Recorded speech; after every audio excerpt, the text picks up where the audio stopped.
gang. Thanks for joining me once again. Today I'm going to take a first look at a game project coming to Kickstarter from our friends over at Victory Point Games. The game in question is Darkest Night 2nd Edition, designed by Jeremy Leonard. If you're not familiar with the first edition of Darkest Night, it's a cooperative fantasy game where the players team up to defeat the vile Necromancer and his minions and magics which have befallen the land. The twist? The Necromancer's already won. All he's doing is consolidating his victory to increase his power. And all that stands between him and complete domination of the world is your small group of heroes. So it's up to you, yes you, and up to 3 friends to determine if the forces of evil win out or the forces of light can roll back the tide of darkness. Before I start taking a look at what you can expect with the 2nd edition of Darkest Night, there are a couple of things that I do want to mention. First, I'm not going to take a deep dive into the gameplay. And the reason behind that is because Doug Herring and Marcus Wyrock, which I'm sure I'm getting Marcus's name wrong, have respectively created their own turn-by-turn playthrough videos for Victory Point Games. So I prefer not to be redundant. So I'd like to just take a higher overview of the gameplay as well as discuss what gamers the 2nd edition of Darkest Night is going to appeal to. Speaking of appeal, I do want to mention that this is not a paid review for Darkest Night. At no time did monies magically appear in my pocket for me to tell you that this is a must-have game that deserves to be on your shelf. I'll leave that decision up to you following my final thoughts on Darkest Night. So without further ado, let's delve into the game and see what we've got. I've laid out Darkest Night for the base game, or I guess we would say the beginner game. And the object of Darkest Night, of course, is to defeat the Necromancer. And to do so, you're going to travel across the map, across the land. And the land is broken up into certain areas. So we have the monastery, the mountains, the forest, the village, the ruins, the swamp, and the castle. Each of these locations can also be searched for various items. What the heroes are trying to do is they're trying to defeat the Blights that plague the land, that the Necromancer creates as he travels across the country, as well as find keys to unlock hidden holy relics that can be used to defeat the Necromancer. You can win the game by having 3 relics at the monastery location, or doing battle with the Necromancer with a holy relic. It's a little bit easier to finish the game by having the relics in the monastery, but it's not completely out of the question to be able to beat the Necromancer in combat. So each player, if you're playing with 4 players, is going to have a hero. And the hero card will have some artwork as well as some flavor text. This is the Valkyrie, and it talks about the character herself, and then it shows there's a track below that shows grace and secrecy. You'll notice here little indicators, and those indicators show what the default level of those tracks are, what the Valkyrie starts off with. With grace, grace is spent to avoid death and activate powers, and sometimes avoid bad effects from event cards. Secrecy is how difficult is it for the Necromancer to detect that hero? Because the Necromancer is not only going around spreading his vile magics across the world, he's also trying to track down the heroes to destroy them as well. On the back of the card, you'll also see that there's a bit of a player aid. So it talks about what to do in the hero's turn, as well as what actions are available. Now you might be thinking, geez, Jeff, that's kind of stupid. Why would they put the player aid on the back of the character card, the hero card? Well, remember, there are 9 heroes in the base game. You're only playing with 4 at a time, so you can take your hero and take an unused hero and place that player aid right by it or nearby so you can look at it if you need any help. Each of the heroes also have powers, and they have a power deck. And some of the powers are marked with a little icon up in the corner, which means that it's a power that they can begin the game with. So there are 5 of those. Oops. Let's turn that back around. And we've got these 2 here. So for an example, the Valkyrie's got Visions of Death, Rich in Spirit. As I mentioned, this is all prototype, so there was some artwork that's coming soon for it. Elusive Spirit, Skewer, which is an excellent power to have because that allows the Valkyrie to fight with 2 dice. Sprout Wings. So these are the 5 that are available to choose 3 from to begin the game. There are other powers too, because as the game goes on, it's possible for your heroes to gain new powers. So just as an example, let's just say, we'll go with Visions of Death, Skewer, of course, and Sprout Wings as the powers available to the Valkyrie.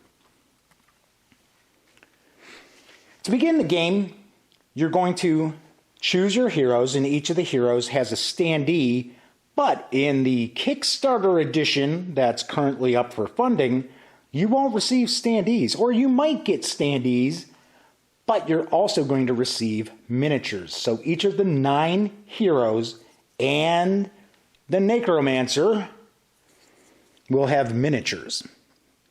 Pretty cool. Funny enough, if Victory Point Games had taken this paper map and just mounted it, they very easily could have released this second edition the way it is. These counters are fantastic. The standees are great. It's their thick counters as usual. But that's not the case. Victory Point Games is pulling out all the stops. But I do appreciate that they went through a lot of effort to give reviewers and previewers, I guess we would say, like myself, something really cool to get their hands on. Anyway, back to getting the game set up. So you've got the Necromancer begins in the ruins. The heroes will begin in the monastery. You have a map deck. And as I mentioned, I'm just going with the starter game, or the beginning game, how you learn how to play. So there are only 16 map cards. So you're going to draw the first map card. And then if you look down, it's going to show you what kind of blight is going to go in each of the areas. Except for the monastery, blights do not start in the monastery. So in the mountains we have an omen, castle has a nexus, the village has zombies, the swamp has skeletons, the forest has an enigma, the ruins have skeletons, and as I mentioned, we can disregard the monastery. So I've already placed those blights out here, and then you would discard this card. And there are a ton of map cards. So you can actually decide to, these are the unused map cards. I'm not kidding, there's a lot of them. I think all in all there's probably about 50. And I do want to point out that some of these map cards are from the 2 expansions that are available through Kickstarter too. But you can actually custom tailor the game to your experience that you want. And there's rules for different ways to set up the map deck. So that's pretty neat. You don't play the game the same exact way every single time if you don't want. Of course, there's so much randomness and rolling of dice and things like that. No 2 games are ever going to be the same anyway. So taking a look at the Blights, we'll see here that This is the back of the counter. So it's got a number, so that number is going to tell you what do you need to defeat this blight. What does a hero have to roll on a 6-sided die when they attack it? So 4 is not too difficult. Flipping it over, it tells you exactly what is the effect in that area of that blight. Keep in mind, some of the blights affect the entire world, not just that area.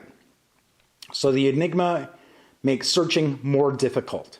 If you fail to defeat this blight when you attack it, it has no effect. There's no ill effect of losing a battle to attack the enigma.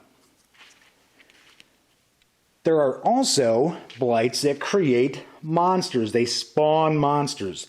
So these are the zombies from the village. And you see it's a 5. When we talk about actions, you're going to find that moving and attacking are actually 2 different actions. You're normally going to have to take 2 turns to be able to do something like that. So if you end your turn in a location that has a monster blight in it, it's going to spawn a monster that you have to fight. So it's going to show that you need a 5 or higher on a 6-sided die. If you fail that combat, you're going to take a wound. And taking a wound kills you. You can elude the zombies fairly easily by rolling a 3 or higher. If you're attacking the blight, and that's the only way you get rid of blights, it's showing once again, it's going to take a 5 or higher on a single die, and failure results in the wound. Keep in mind, I pointed out that you can spend grace in order to avoid the wound. So you can take some damage. Your heroes can take damage. They're not going to just automatically die the first time they get hit. But it's also important for you to be able to continue to get more grace, more secrecy, because you're going to be using it up all the time. During a game of Darkest Night, each of the players are going to take their turn, and then the Necromancer gets to take his turn. And just as an example, the adventurers I have here for this game is the Conjurer, the Crusader, the Valkyrie, and the Channeler. Each turn resolves itself in a particular sequence.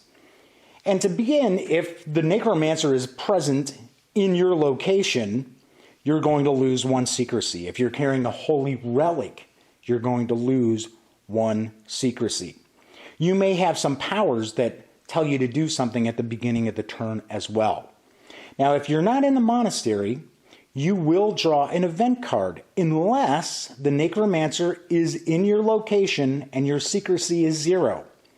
If that's the case, then the Necromancer actually attacks you. Remember, he can never enter the monastery. If you're not in the monastery and you're not being attacked by the Necromancer, you'll draw an event card. And there are a slew of events that we've got here. And some of these, of course, are from the 2 expansions as well. It's going to tell you what is the event. The number up here is going to tell you kind of the severity of the event. Normally the events are bad, but sometimes they can be good. So this one is kind of a wash. You can gain 1 spirit if you spend 2 secrecy or exhaust all of your powers. Exhausting your powers means that you've used those powers and you have to take a prey action or a hide action to refresh your powers. So you would take the event, play out the event, and then decide what your character is going to do. Since it was the beginning of the game, they're all at the monastery. So let's say, for an example, the Crusader is taking their turn. They can travel, which means that they can move to any adjacent area, and that would be their turn.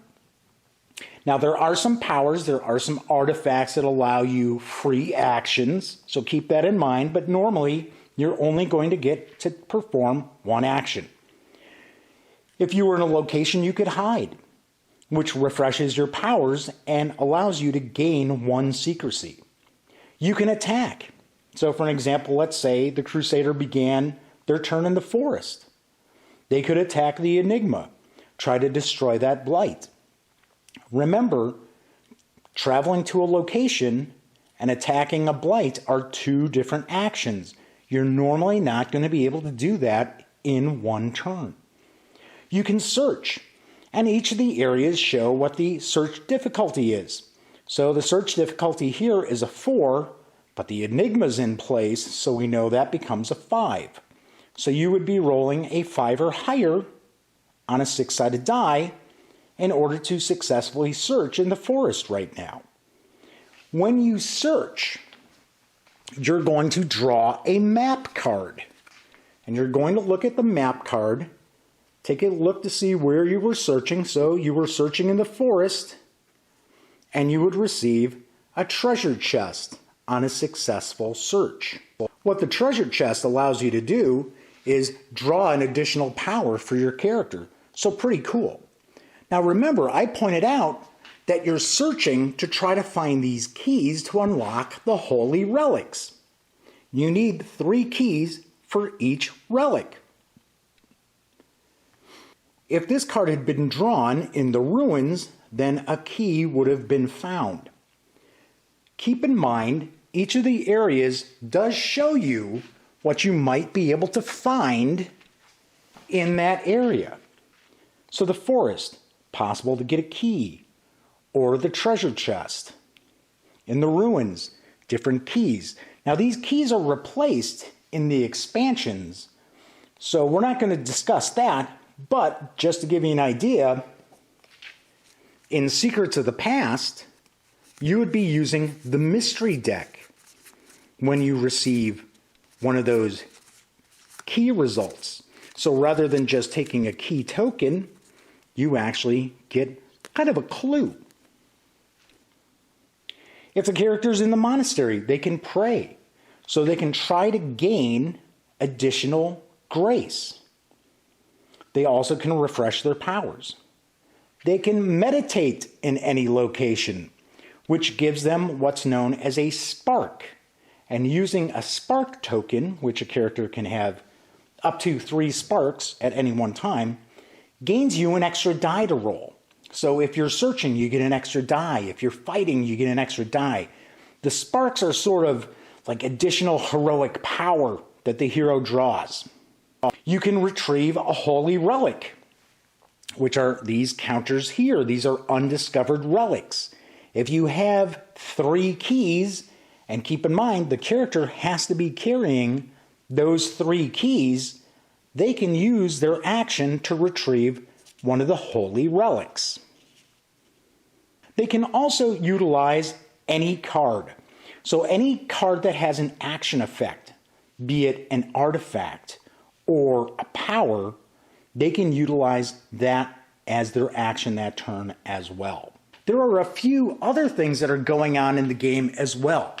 So you can find artifacts from searching. So you can find special items that are pretty cool. The crystal ball, chalice of life, blinking boots. And it tells you what each of these cool little items actually does. Of course, those are found during searches. You can also receive them by performing quests. And we'll take a quick look at this. Trapped children, for an example, would be a quest. And these pop up from time to time, and event cards will tell you if you need to generate a quest. But you'll draw a map card too that shows you where the location is. So let's say, for an example, the trapped children is in the village. So you would actually just place the card there.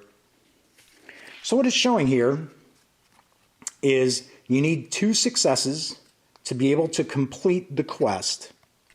And you're going to have 5 turns to complete it. And the action you need to take. So you need to elude versus a 4, and each success counts as 1 piece of completion, I guess we would say. If you complete the quest, you draw a search result. So you get a free search. If you don't, then the darkness track will go up by 1. And I'll talk about the darkness track in just a second. So, for an example, we would just have that quest there. Once all of the players have completed their turns, just as an example, then the Necromancer gets to take his turn. And what he does is he'll roll a die to see if he detects any of the heroes. And you compare the die roll to each of the heroes' current secrecy level. Whereas heroes need to equal or better a target number, the Necromancer needs to beat it. So for an example, if the Valkyrie, let's say the Valkyrie has a secrecy of 5. Well, if the Necromancer rolled a 6, he can detect that hero. In fact, he can probably detect any of the heroes. He then has the opportunity to move one location closer to a hero if he was successful. If 2 heroes are equally distant to the Necromancer, then just randomly roll a die and determine who he's going after. If he doesn't detect any of the heroes, you'll roll a die, and each of the locations have die results to see where does the Necromancer move that turn. And he continues to move across the land, and he's leaving blights in his wake. So the Necromancer would move. He's also going to move the darkness track 1, and then there are some blights that actually cause us to actually go up faster. So that would go up by 1, and then he creates a blight in his wake, effectively. So you would draw another map card, and we see the Necromancer, as an example this time, is in the village. In the village, you would put a crow blight. So as the game progresses, the Necromancer is spreading more and more terror and evil magic and so on and so forth throughout the land. Time is running out. The track will continue to move every time the Necromancer takes a turn, and as this advances, you're going to find that his blights become more powerful. If at any time a location has 4 blights, the next time that the Necromancer creates a blight, it actually goes into the monastery. Anytime there are more than 4 blights in the monastery, then the game ends in defeat for the heroes. Of course, there's a handy-dandy reference chart as well that talks about each of the items, what are the search results, talks about the holy relic, what does the Necromancer do on his turn, as well as talks about each of the blights. What is it? What effect does it have? What is the might? What do you need to roll to defeat it? So on and so forth. There's 2 ways to win the game, as I mentioned before. One is to have 3 holy relics at the monastery. The other is to battle the Necromancer with a holy relic.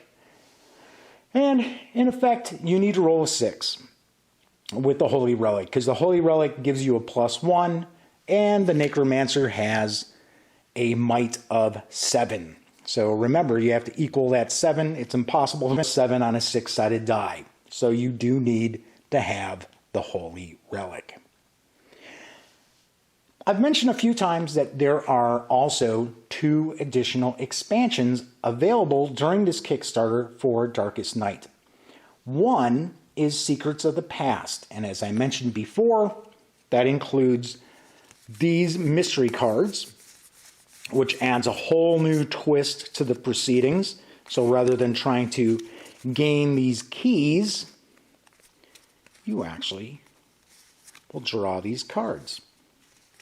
So creating even more narrative to each and every game. There's also 10 additional heroes, as well as powers, events, artifacts, so on and so forth. Then there's also the Gathering Storm expansion, which will have another 10 heroes, more powers, more events, more artifacts, and it includes the Darkness deck, which makes the Necromancer more powerful. Just kind of taking a quick peek through these. Let's give you an idea of some of the heroes. And as I mentioned, you got all these powers. These are more power cards, more hero power cards, more hero power cards, and yes, more hero power cards. As I mentioned, Victory Point Games pretty much sent along everything but the kitchen sink. But to kind of give you an idea of some of the heroes that you're going to find in the expansions. Now, a few of these are the basic heroes from the core game too, but you've got the Scout, Tamer, Wayfarer, Mesmer, Paragon, Ranger, Bard, Shaman, Scholar. I mean, just all in all, with the 2 expansions, you're looking at 29 heroes to utilize in the game. There are so many different ways to play Darkest Night. I'm just showing you pretty much the standard basic game that you'll use to learn the first time out. There's all these different Blights. There's like 30 different Blights. There's all these event cards.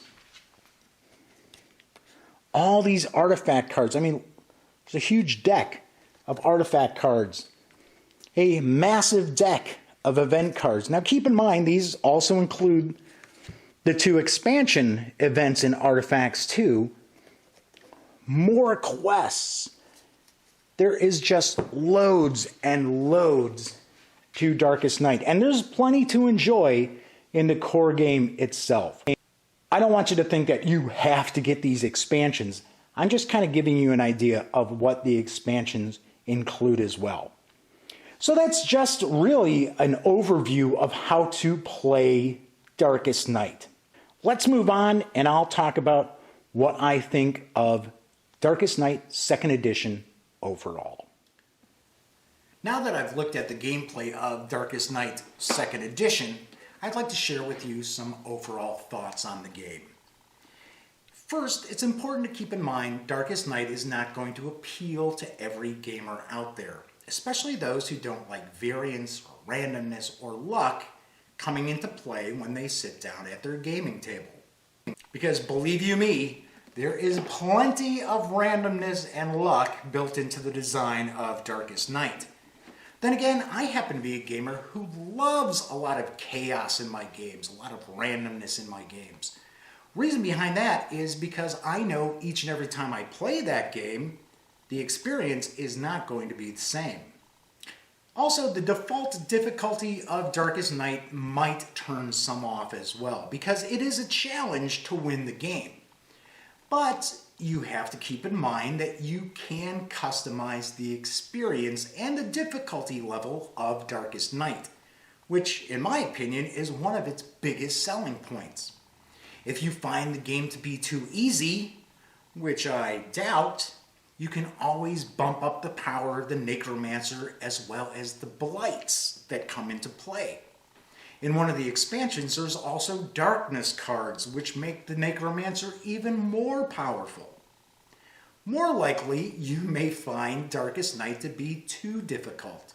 In a case like that, you can always add a 5th hero, thus, in reality, adding a 5th player to the game, or customizing the map deck as far as how those cards come into play. There is plenty going on in Darkest Night 2nd Edition, from the various heroes and their powers that you can utilize, to the events that take place, to the quests that your heroes can undertake as well. There is loads and loads going on in the game. And like many Victory Point Games titles, you're going to find that there's way more that needs to be done than actions that are available to each of your heroes. And I always find that sort of balancing act to be a lot of fun. One last item I found to be pretty interesting with this second edition of Darkest Night, at least the prototype that Victory Point Games sent to me, is the reality is this game could have been put out on the market the way it is. You've already seen the quality of the cards and the components. Although granted, it's a paper map, I'm sure if they were going to just release it as part of their gold banner line, we would have had a jigsaw cut puzzle map. But because Darkest Night is one of the best-selling, if not the best-selling title from Victory Point Games, they want to pull out all the stops for the second edition. And there are loads of different stretch goals that are available, as well as more coming on the horizon in the project itself. I really dig Darkest Night second edition. It's an excellent cooperative fantasy game, and it also can be played solitaire without losing a thing.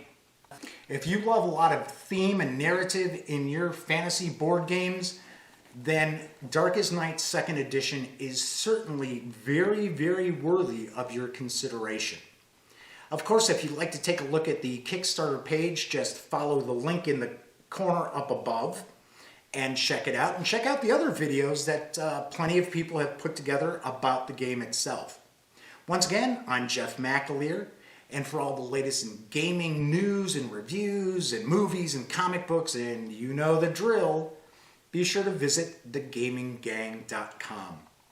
And until next time, thanks for watching.